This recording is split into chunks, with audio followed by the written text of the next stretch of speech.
Hello.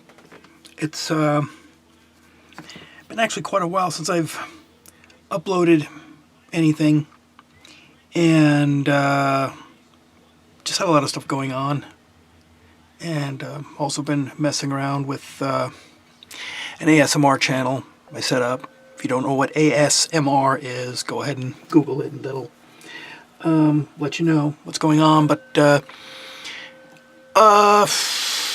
yeah, I got my fingers in a whole lot of stuff, so it's kind of amazing what happens when transformation that occurs when you become an empty nester. You just sort of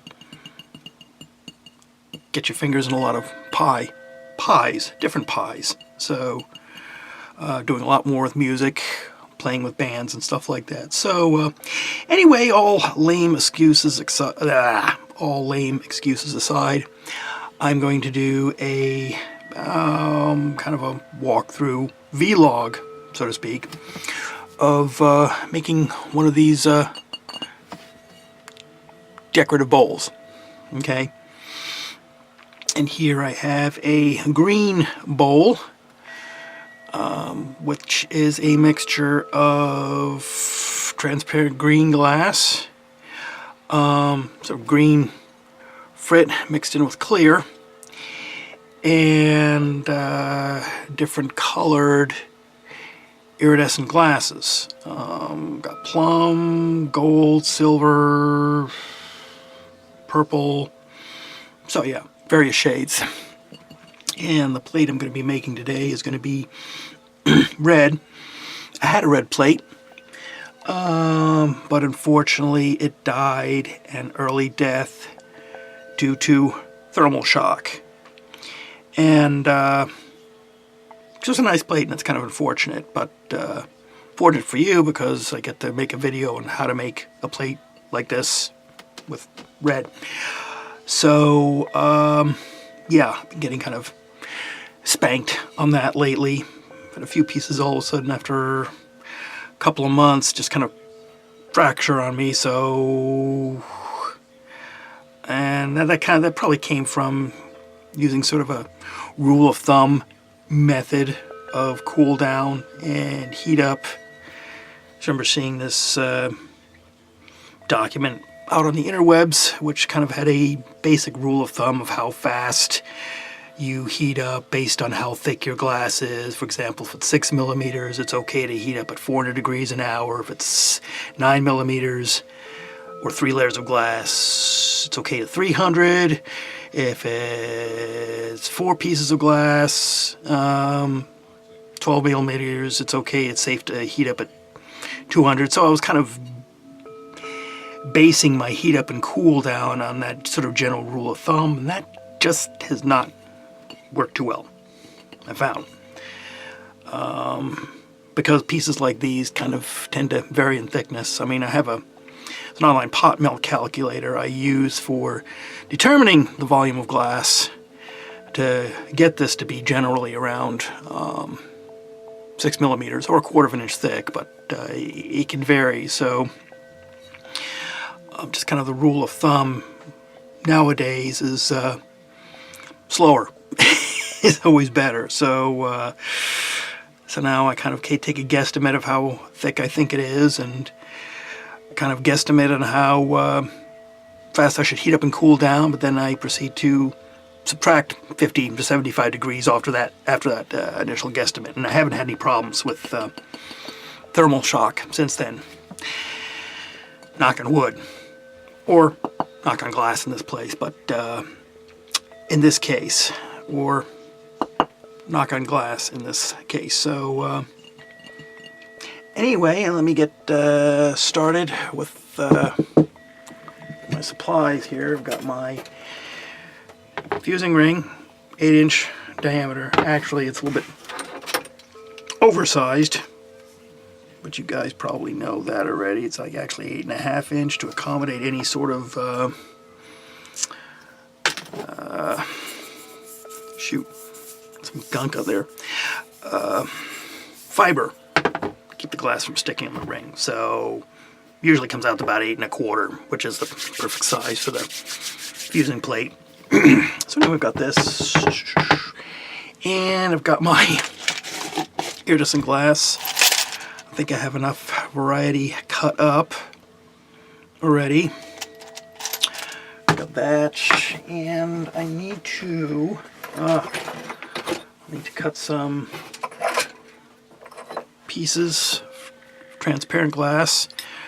Got the cut some more off. This is Wismach transparent red.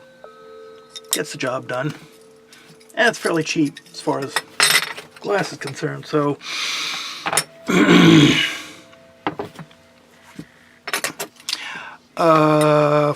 let's see, what else do I need here? Oh yeah, I've got some transparent scrap, if I can pull this out without too huge a mess. I'm going to be filling the bottom in with transparent pieces of scrap and then some transparent frit on top to kind of give it a good foundation. And then, well, you'll see what I'll do. But anyway, it was a good way to use up some scrap glass. Use it as a base. It works fine. Oh yeah, of course, I've got my fiber paper, my kiln, what do they call this? Kiln mat, kiln fiber mat. The technical term is lost on me at the moment. So, we'll do that. Okay. I need another strip somewhere around. Okay. Just a short piece. Cut up. This is one I already chopped into. Very good. And, oh yeah, my transparent red frit I'm going to be mixing in. And some clear frit. So, the supplies needed are pretty simple. You can make it from scraps. You can also cut out for the base, 8-inch diameter piece of glass. But for things like this, I would rather than cut up a whole piece of glass just for a base, for something that's not really going to be seen, I'd rather use scrap. It's a bit more economical. So when I have it, but anyway, enough of that. My wife is watching a football game, so every once in a while you may hear a cry of despair or joy, depending on how the game is going. So that'll be part of the entertainment.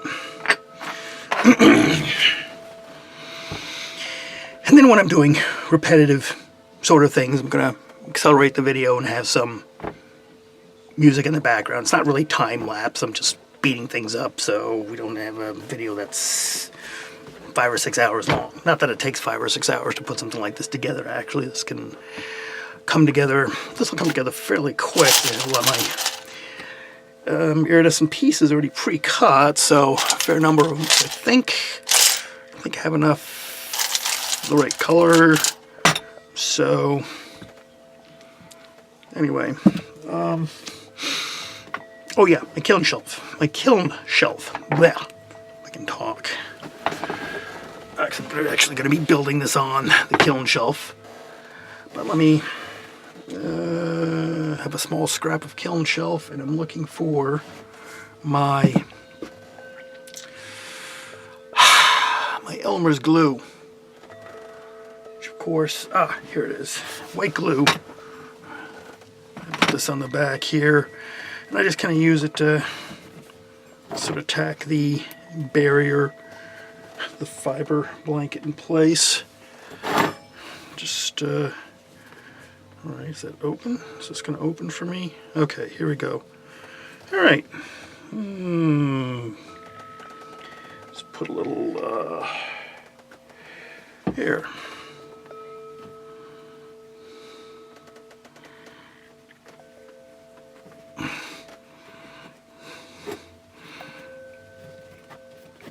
Alright, let me just kind of push this on there.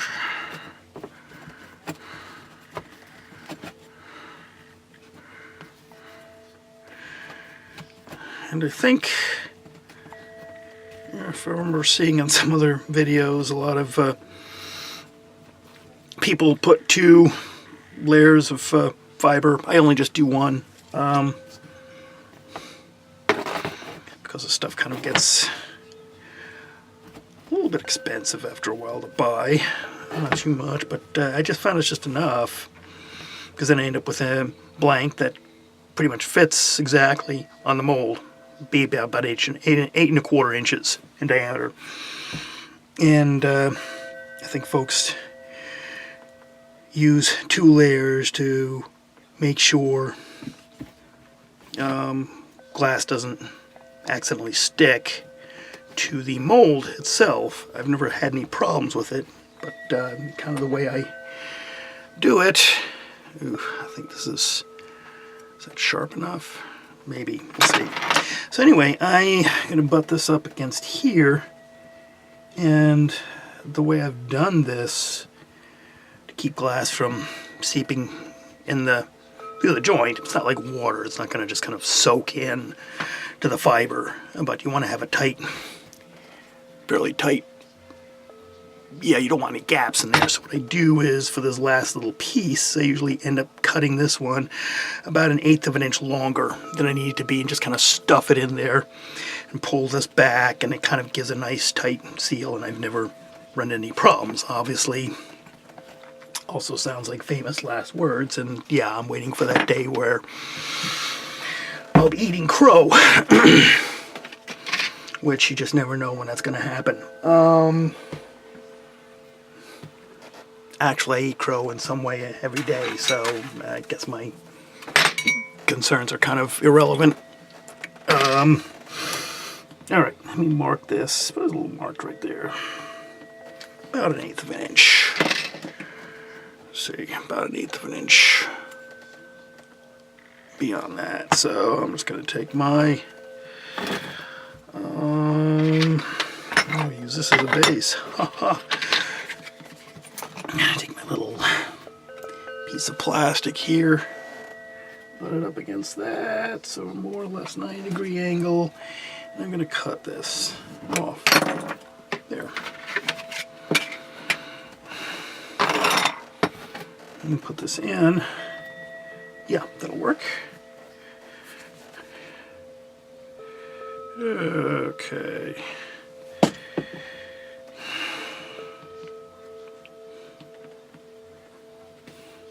There. You can see I'm kind of forcing it up against here. Squeezing this, moving this back a little bit. So I'm pushing it together so we got a nice, no gaps. No glass will get through that. So we're all fine. We got my ring all set up. Okay, now for my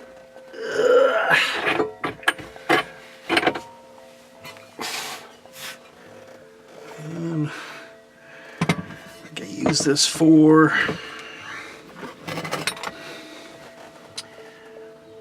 this has already been in through the kiln once before, and it looks like I still got a good layer of kiln wash on here.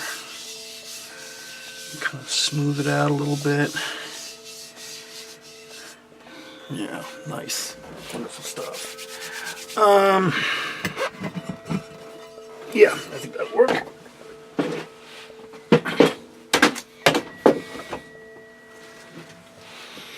Usually I can get away with multiple firings on my kiln shelf if I use the shelf just for a fire polish. Kiln wash stays intact, and I can use it again for either a full fuse or another fire polish. But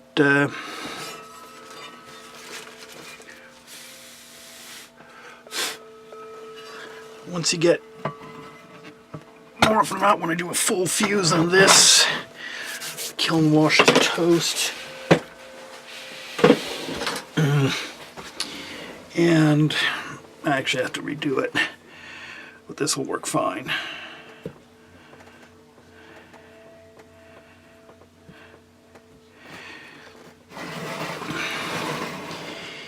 And what I've taken to doing lately, as if I make a decorative bowl or a decorative plate, there where I actually cut out a full sheet of glass as the foundation. I've been taking to putting these things on kiln paper, kiln fiber blanket. Because the last time I tried doing, it was a 10-inch decorative plate. I cut out a piece to fit the bottom, and I don't know whether it was that there was too much moisture in the kiln wash or what, but I ended up with some nasty bubbles in there. I mean, it was done on a kiln shelf I had prepared in the oven a while back, and I just been let this particular shelf set out for a while, and I don't know whether the kiln wash had absorbed some of the humidity from the basement, but I ended up with some nasty air bubbles in it. So now in those situations where I'm cutting out a whole piece of my foundation, I put this on the fiber blanket, and it allows any air trapped underneath to escape through the fibers. So, and that's solved that problem. But in this case, since I'm using pieces of scrap, there's nothing big enough to really trap air, not in a significant way. So it'll be okay. I've done this way before, but so got this. Let's kind of grab my scrap.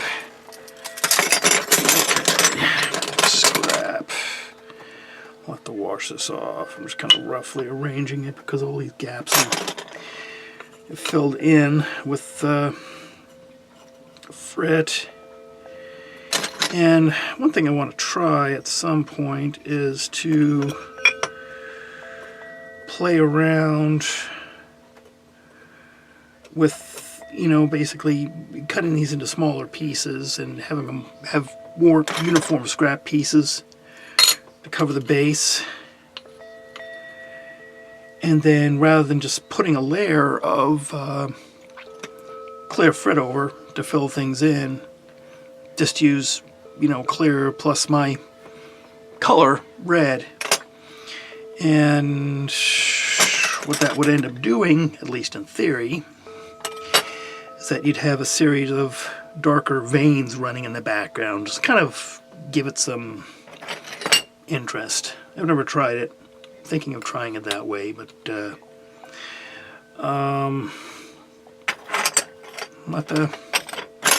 I do end up trying something like that, I'll have to show you the results. But as of right now, I could cut these things up into smaller pieces.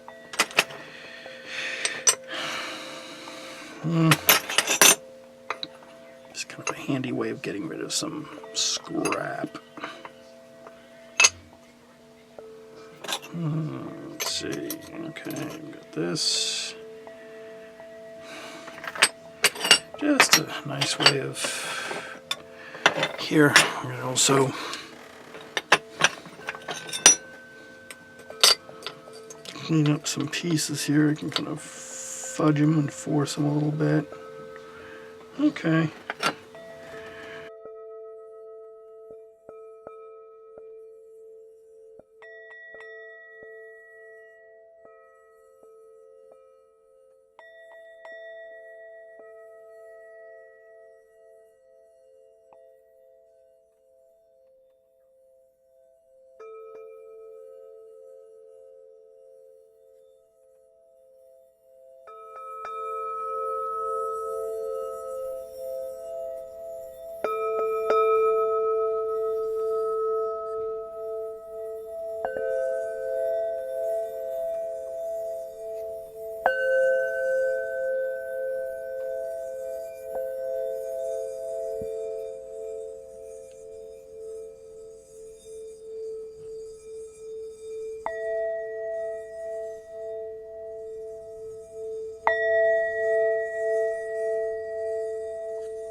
Okay.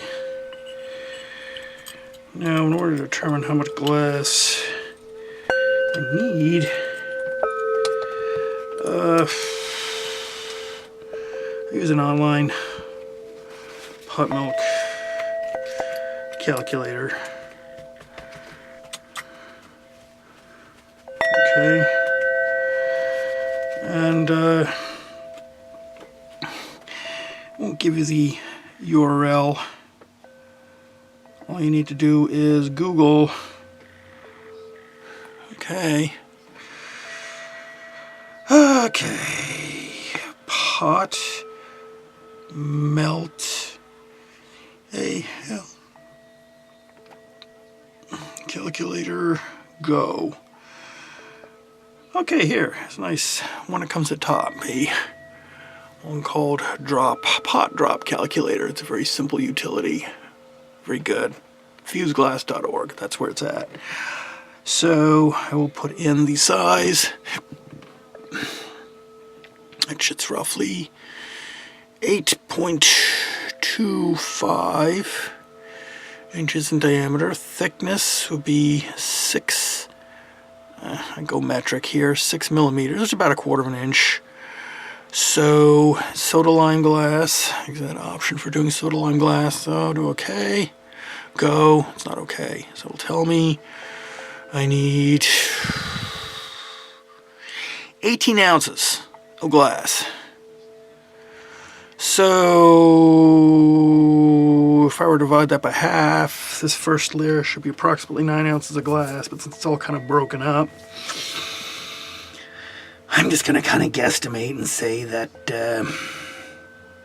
what I have here is more closer to 6 ounces, maybe 7 ounces of glass. So I got to get some glass to fill in there, and I'll use frit for that.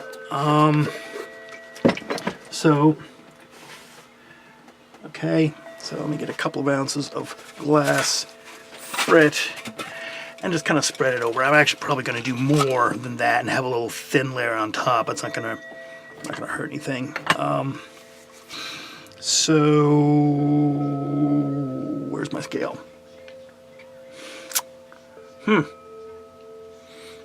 Where is my scale? Ah, here it is.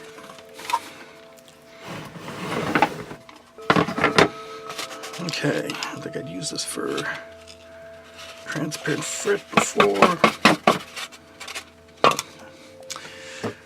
Okay. Fire that up and get 1 ounce. So that was guesstimating 2 ounces. I'll stick 4 in.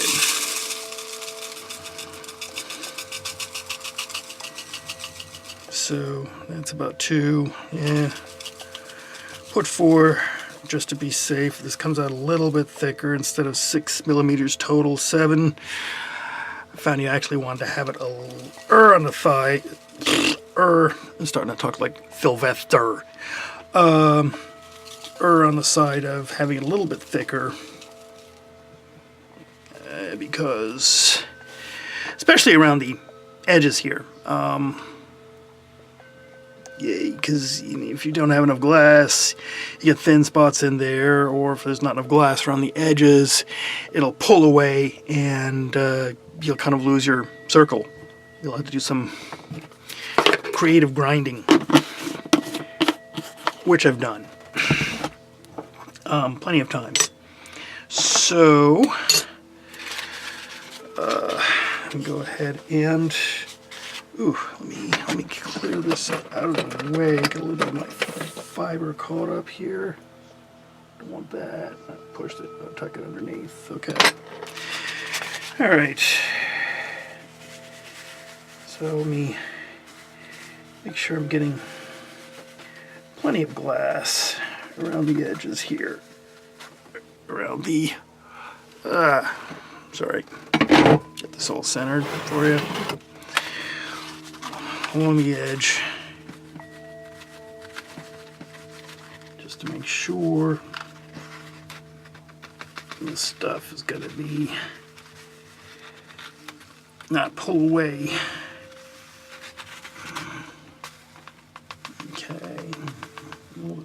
worried about that.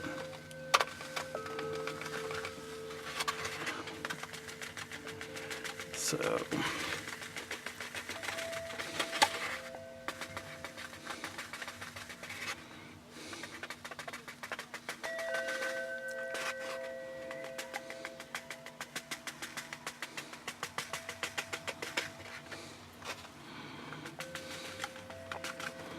okay, let me go ahead and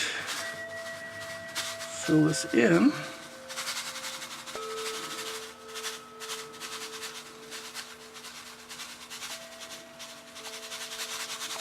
There we go.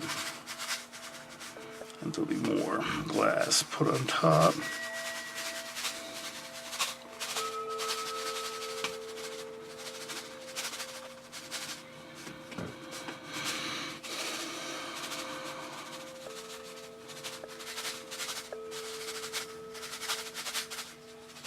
Be more frit, because I'm also going to combine some transparent red frit and some clear and throw some on top there. But this will work for now. I'll put some more around the edge to make sure this glass doesn't pull away. Always worried about that. So it's kind of a pain to have to grind all this stuff back into round, more or less, and it kind of results sort of vary.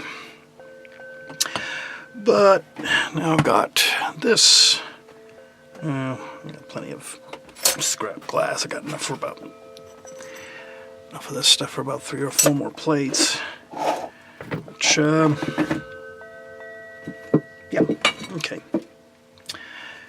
Let me move this thing off to the side.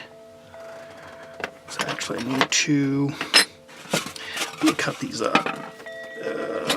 Move my glass plate over here. Move this completely off so it's out of the way. There. So let me fill this in with isopropyl alcohol for cleaning the glass off. So let me just cut these little triangles in there, so it'll kind of go onto the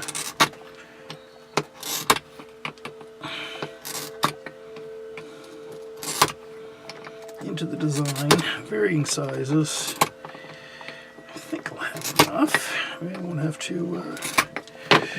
Okay. Yeah. There.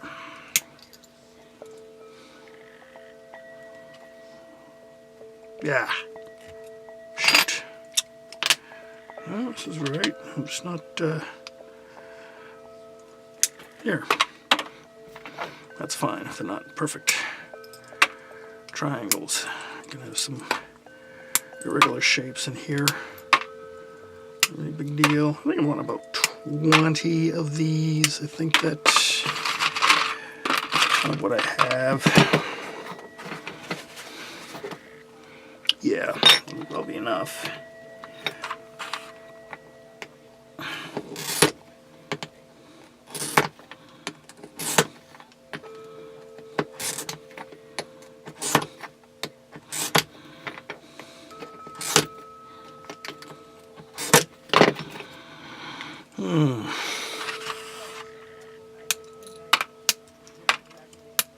Okay, here we go. Snip, snip, snip. I think this will get that right. How stubborn this stuff is going to be to. Alright, it comes off fairly easily. Okay. Here. I think that'll be enough.